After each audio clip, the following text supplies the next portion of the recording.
video here showing some stretching. So for all of these stretches, try to start once you're in the position, relax into your breathing, and do the stretch until you feel the area or something around it relax. So you feel like you're ready to move on.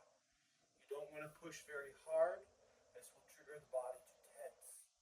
The very areas we are trying to relax. So this is different than stretching for lengthening. We're trying to stretch for relaxation.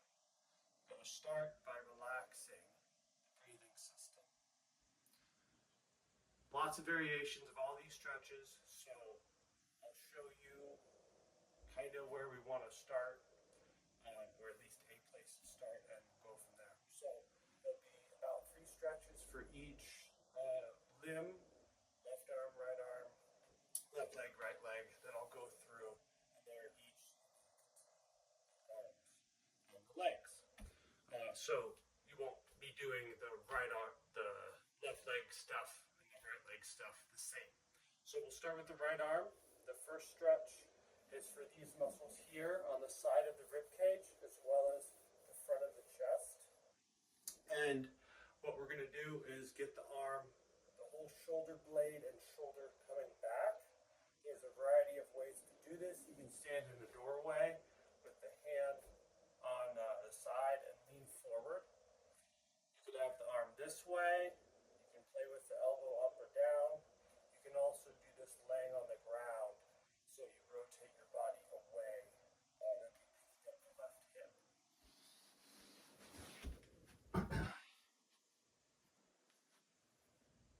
Kind of like that. So 1 here, 2, you're going to do palm down, left arm over, pull it across your body, and this is for the back of the shoulder blade into the back of the shoulder. Next, we're going to do a stretch for the back of the upper arm and the inside of the lower arm at the same time. So we're going to get the arm into this position. You could go here too if you want, but you want to focus on getting the wrist lengthening through here and the elbow fully bent. You can do that in the doorway, kind of similar as we had with the front of the shoulder stretch, but this time we're going to keep the shoulder blade forward so the stretch goes into this part of the forearm and this part of the upper arm, like so. For the left arm, we'll do first a stretch for the lats, this muscle that runs all across the back from the armpit. For this one, variety of ways to do it, but you're going to be reaching the shoulder blade forward and the shoulder up and across the body, like so. You can also lean to the side, and this can be done leaning forward or bending forward, like that. Or like that. You can also do it upright, standing or kneeling with the side bend. So that'd be the first stretch for the left arm. The next will be palm up, pull across the body. Remember the right arm was palm down, pull across the body. This is palm up. Next, we'll do out to the side. We're going to the fist like this, thumb in, fingers over, bend the wrist, reach out to the side, and you're going to have the knuckles down, crook of the elbow up.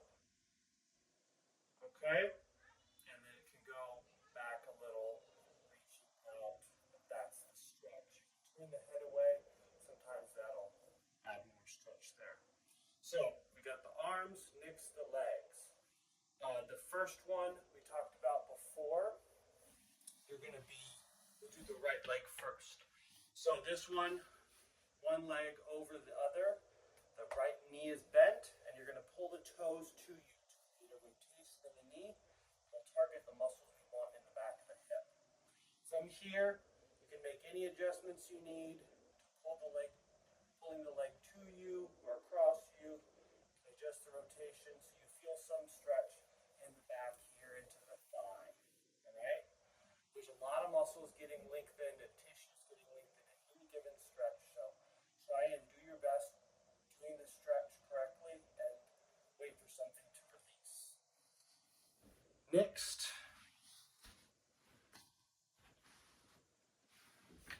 we'll do a stretch for the outer hip and the inner ankle at the same time.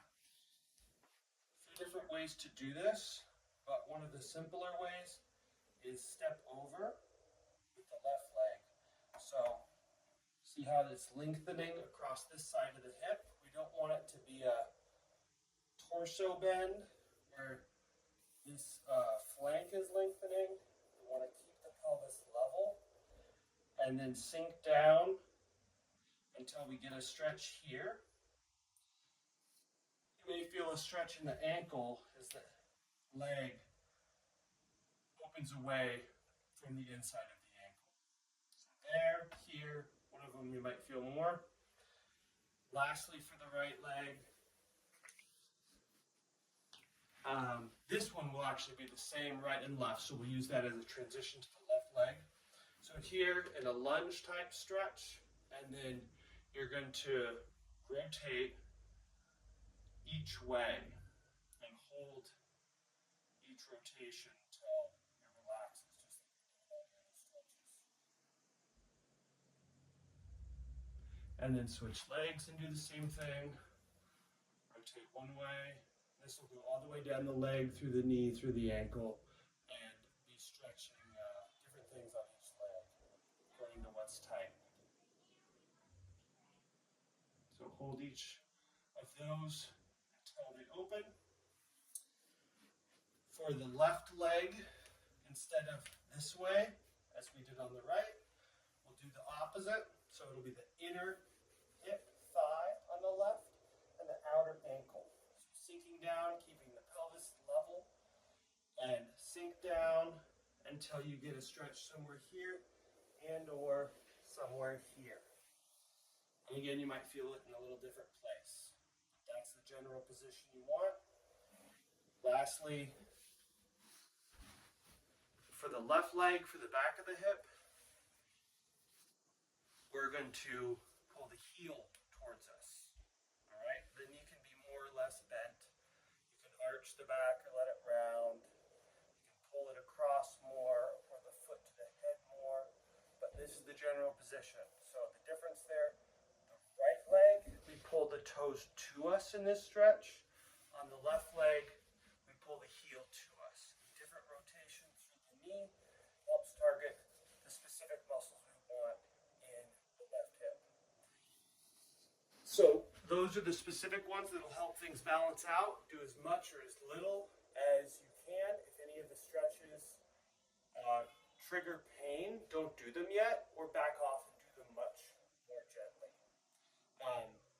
In general, the stretching that I've shown today that's targeted different things for one arm than the other, one leg than the other, is great for getting to the deeper asymmetries and letting the body in better balance.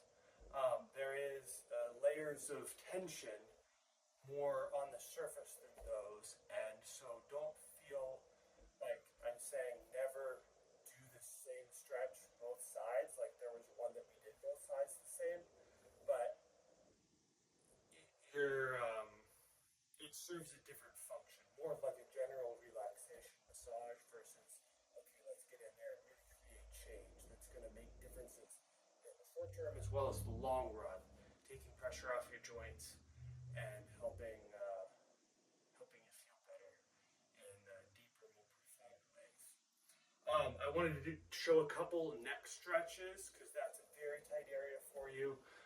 That one doesn't have so much differences right-left as we open the limbs differently right and left side.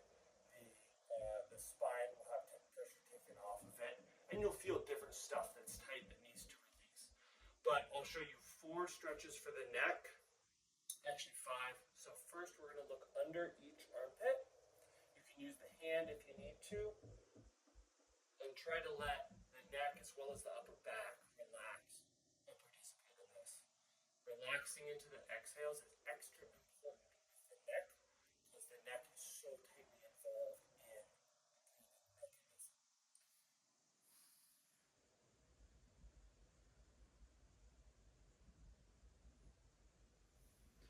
So under each armpit,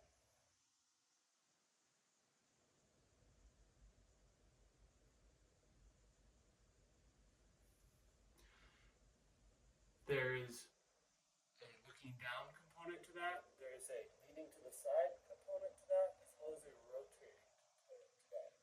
You can accent any one of those to try and get a better stretch. But again, don't push hard, especially on the neck stretches. Find a gentle stretch, wait for it to relax, and then move on.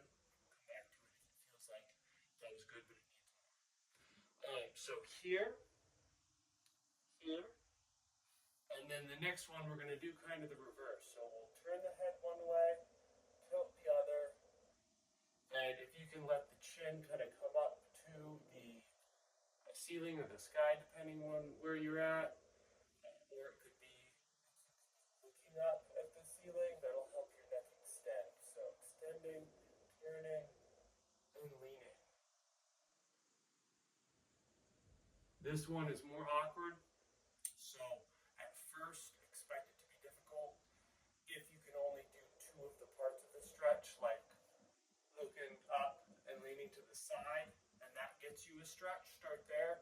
Or it may be turning the head and leaning back, and that's enough, start there, that's okay.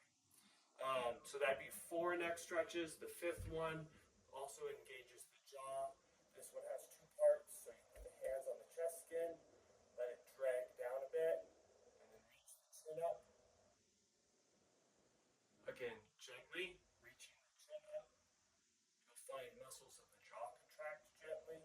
Once this stuff has started to release, let the jaw open. And then you can feel the stretch go through those muscles we just opened and the muscles we were just using of the jaw open close. So now it's these and these. Those two can be a really good front of the neck into the jaw opener and really take some pressure off. So that's a very long video.